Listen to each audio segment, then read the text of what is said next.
nou esi. Ket, depo ti fam gen fin kitem nan mesye mba senti malez. O samzou la men, sa ti nge problem. Ya blo ale.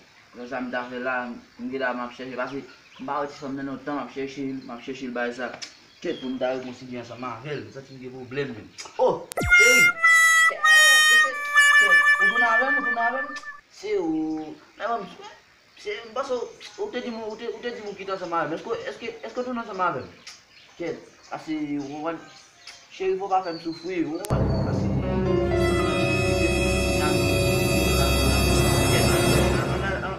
An ale pou nan fè ti pale, ou zan donan, la an ti jan ba men, an ale pou nan fè ti pale. Ket, msa ti mdelivre.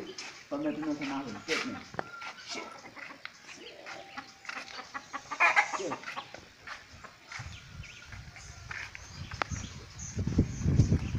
Babo man si woman, si woman ta fè nou tan mou ba mpa ou kitem.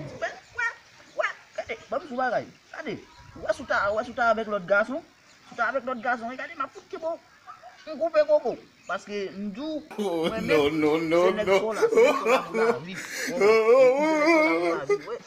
Kade, sou ta kitem, kade, sou ta geman lo kitem. Ay.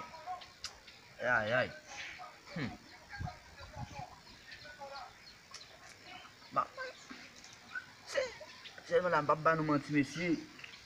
E mwen gade, sa se original madame pam nan mwen, sa pap trompem. Meni, sa pa nan hypocrite ansama avou, di pap trayou. Wè samzou la sa pap trayou. E fam zali men debil di lavo net. Wè samzou la konya la gade. Oh guys! E 14 février m'acheton brat chocolat bali. Wè samzou la. Brat chocolat. Sa va gade konya la meni biye pase, hein. Ouwen? Konya la bay sam pal la kalala. Ouwen? Ali al coucher wè samzou la, al fè manger. Chè mbap ban nou manti man, pa gano piti ki artiste la. Gano piti ki artiste la malgré nèg go nèg même da sa on ti fam piti kat même. Wè samzou la. Ça c'est madame pam pour la vie.